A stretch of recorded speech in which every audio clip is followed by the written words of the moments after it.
आपको पता है सबसे फनी बात क्या है? मैं प्रोक्रास्टिनेट ही नहीं करता। इसीलिए नहीं क्योंकि मैं लेजी हूँ, बल्कि इसीलिए क्योंकि मैं डरता हूँ।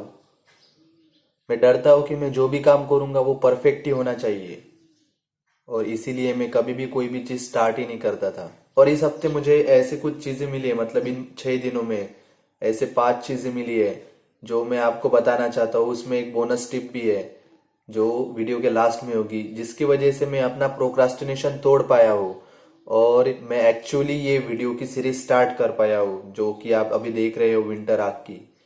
तो अभी बज रहे हैं 6:34। आज की तारीख है 7। तो स्टार्ट करते हैं। Point number 1, create anti scroll friction. इसका मतलब क्या है? मतलब जो आपकी ये सोशल मीडिया के ऐप्स है, ये बहुत ही मतलब इतने भी नहीं, लेकिन कुछ ना कुछ जिम्मेदार होते हैं आपकी प्रोक्रास्टिनेशन के लिए। सबसे तो मेन है कि आप इसे डिलीट ही कर दो, लेकिन अगर आप इसे डिलीट ना कर पाओ तो आप अपने फोन से एटलीस्ट इसे डिलीट कर दो। और अगर आपको यूज करना ही हो तो आप उसके वेब वर्जन यूज करो, मतलब वेबसाइट वाले वर्जन यूज करो, क्योंकि वो वेब वर्जन उससे उतनी अच्छी तरीके से चलते नहीं। तो आप वो एंटी स्क्रोल फ्रिक्शन तैयार करता है वहां पे। मतलब आप जब भी उधर स्क्रॉल करोगे इंस्टाग्राम पे तो वो ऐसे फील नहीं देगा स्मूथ जैसे ये एप्स में देता है। तो ये सबसे बेस्ट तरीका है आपको वो सोशल मीडिया से दूर रखने का, क्योंकि अगर आप उससे थोड़ा सा टाइम भी निकाल लिए तो आप प्रोक्रास्टिनेशन से, मतलब आप ऐसा समझो कि आप प्रोक्रास्टिनेशन तोड़ने के एक स्टेप आगे आ चुके हो। क्योंकि देखो, आप डोपामाइन से फाइट नहीं कर सकते, लेकिन आप उसे स्लो डाउन जरूर कर सकते हो। पॉइंट नंबर 2 है leave tab open for guilt.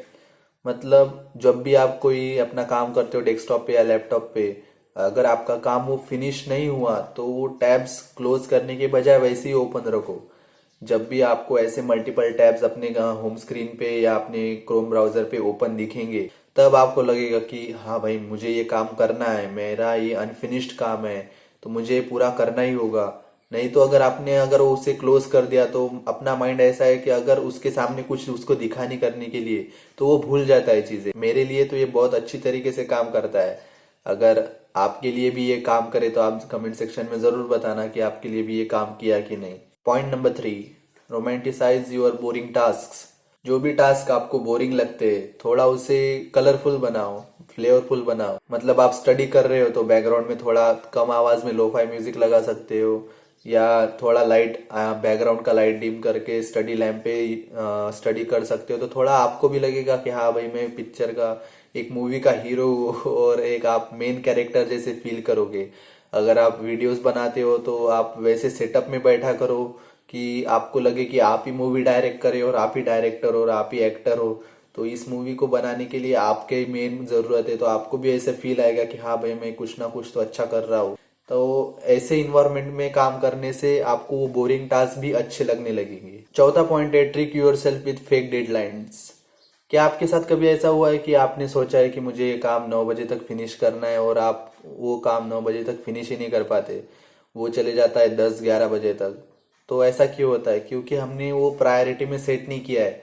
हमने उसको वैसा टाइम ही नहीं डिसाइड किया, अलॉट किया कि आपको ऐसा लगे कि ये मुझे फिनिश करना है।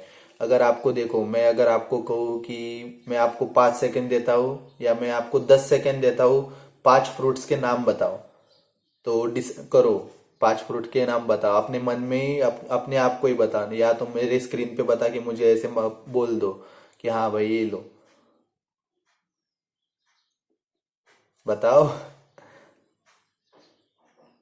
तो आपने अभी बताए होंगे मुझे मैंगो फ्रूट्स, ये कौन से भी 5 फ्रूट्स के नाम बताए होंगे। अगर मैं आपको इसी 10 सेकंड के बजाय अगर मैं आपको पूरा 1 मिनट दूं, तो आप क्या करोगे? यही 10 नाम बताने, 5 नाम बताने के लिए अगर मैं आपको 1 मिनट दे दूं, तो आप फिर क्या करोगे? तो फिर आप आराम से सोचोगे 1 मिनट के लिए कि कौन से फ्रूट का नाम। लेकिन ये इतना भी हार्ड क्वेश्चन नहीं है कि इसे 1 मिनट दिया जाए, लेकिन आप उसे जानबूझ के 1 मिनट तक खींचोगे क्योंकि आपके पास अलॉटेड टाइम 1 मिनट का है। तो यही सबसे इम्पोर्टेंट बात है कि जितना अलॉटेड टाइम होता है हम उतनी देर तक उसे खींचते हैं। और जैसे ही मैंने आपके ऊपर थोड़ा सा प्रेशर डाला कि भाई 10 सेकंड में ही बताओ, तो आपने, बहुत से जनों ने अब तक 10 सेकंड में नाम बता दिए होंगे वो। तो यही सबसे मेन बात है। अगर आप अपने माइंड को थोड़ा सा भी बोल दो, आप अपने माइंड को थोड़ी सी डेडलाइन दे दो, कि हाँ मुझे ये 9 बजे तक ही फिनिश करना है, और अभी अभी अगर 8 भी बजे होंगे ना तो आपका माइंड और आप इतने फोकस्ड होंगे कि आप उसे 9 बजे तक फिनिश कर दोगे। अगर वैसा भी नहीं लग रहा तो आप अपना काम ऑनलाइन पोस्ट कर दो। जैसे आपका काम ही ऐसा होगा कि अगर वो ऑनलाइन पोस्ट करना हो तो उसको बता दो ऑनलाइन। जैसे मैंने बता दिया कि मैं 61 डेज तक रोज एक वीडियो अपलोड करूंगा इस चैनल पे, तो मैं कर रहा हूँ क्योंकि मैंने ये बोल दिया है डायरेक्ट। अब मैं इससे पीछे नहीं हट सकता। आप भी वैसे कर सकते हो, आप अपने दोस्त को बोल सकते हो कि हाँ भाई मैं तुझे ये रो आपका जो भी काम है आप अपने दोस्त को बता सकते हो कि मैं तुझे 9 बजे तक 10 बजे तक भेजूंगा। अगर उसको नहीं भेजा तो वो फिर से उधर से कॉल करेगा किधर है, नहीं भेजा तूने, तो फिर वो प्रेशर ही थोड़ा सा, वो डेडलाइन ही आपको प्रोक्रास्टिनेशन तोड़ने के लिए मदद करेंगी। क्योंकि देखो सोशल प्रेशर हमेशा सेल्फ डिसिप्लिन को बीट करता है।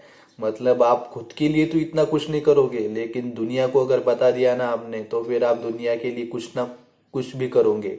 पांचवा पॉइंट है फॉरगिव योरसेल्फ फास्टर। ये सबसे हार्डेस्ट है। मतलब जब भी आप फेल होते हो तो आपका ब्रेन आपके ऊपर एक थप्पा लगा देता है कि आप एक फेलियर हो, और जितनी जल्दी आप इस फेलियर से अपने आप को फॉरगिव करोगे, मतलब अपने आप को माफ करोगे, उतनी जल्दी से आप रिस्टार्ट कर सकते हो।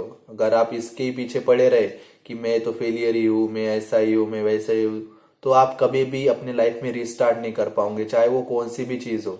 इसलिए सबसे इंपॉर्टेंट पॉइंट है कि आप जब भी कोई गलती करो तो जल्दी से जल्दी अपने दिमाग को बोलो कि भाई माफ कर दे, खुद को हो गया, अभी इसके बारे में सोच के कुछ भी फायदा नहीं है, तो अभी आगे बढ़ते हैं। तो इससे ही आप रिस्टार्ट जल्दी से कर पाओगे। और प्रोक्रास्टिनेशन में सबसे मेन बात यही होती है कि आप एक चीज को ऐसे लेके पकड़ जाते हो, मतलब एक चीज को ऐसे पकड़ के बैठ जाते हो कि वो मायने भी नहीं रखती।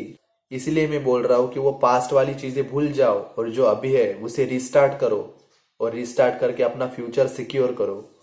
और लास्ट वाली बोनस टिप है आपके लिए, अगर आप यहाँ तक देख रहे हो तो वो है स्टार्ट अगली। अगर आप परफेक्ट टाइम और परफेक्ट एनर्जी का इंतजार कर रहे हो तो ये तो होने से रहा, ये कभी भी नहीं होने वाला, परफेक्ट टाइम कभी भी आने नहीं वाला। तो इसीलिए मैं बोल रहा हूँ जैसा है वैसा स्टार्ट करो। कितना भी खराब हो, चाहे वो कितना भी मेसी हो, आप कितने भी खराब दिख रहे हो, इतने तो खराब दिखते ही नहीं होगे, सभी अच्छे ही दिखते हैं। क्योंकि ये पहली, अगर आप वीडियोस बनाते हो तो आप वीडियो स्टार्ट करो। क्योंकि ये पहले जो भी करोगे पहले, अगर आप में वीडियोस का एग्जांपल लो तो जो भी आप पहले वीडियोस बनाओगे, ये सपोज मतलब ये खराब ही होने वाले हैं। ये आप ऐसे इमेजिन ही नहीं कर सकते कि मेरे पहले वीडियो ही वायरल चले जाएंगे। क्योंकि अगर वायरल चलेंगे तो अपना मुद्दा नहीं है वायरल जाने का, अपना प्लान है कंसिस्टेंसी बिल्ड करने का, अपना प्लान है एक मोमेंटम लेके आगे बढ़ने का। क्योंकि हमारे ब्रेन को जब भी मूवमेंट दिखती है ना कि हम कुछ ना कुछ कर रहे हैं, तो वो I will do it later, ये जो वाला लूप है ना उसको बंद कर देता है। क्योंकि ब्रेन को लगता है कि हाँ भाई अब मैं मूवमेंट कर रहा हूँ तो अभी मैं ये करने ही वाला हूँ। देखो ये रियल लाइफ फिजिक्स है, जब भी आप स्टार्ट करोगे तभी आपको मोमेंटम मिलेगा, मोटिवेशन से नहीं मिलता ये। आई होप आपको ये चीज़ें समझ में आई होगी। ये मैंने खुद अपने ऊपर ट्राई किया है। इन 6 दिनों में मैंने यही सीखा है कि भाई सोच के और ये लिख के कुछ होने नहीं वाला। जब डायरेक्ट कैमरे का रिकॉर्ड बटन दबाओ और डायरेक्ट स्टार्ट कर दो, बस इतना ही है। मेरे लिए तो इतना ही है, मैं इससे ज़्यादा सोचता भी नहीं। मतलब जो भी दिमाग में आए वो डायरेक्ट बोल देता हूँ, बस ऐसा ही है। तो मिलते हैं अगली वीडियो में, तब तक के लिए टेक केयर।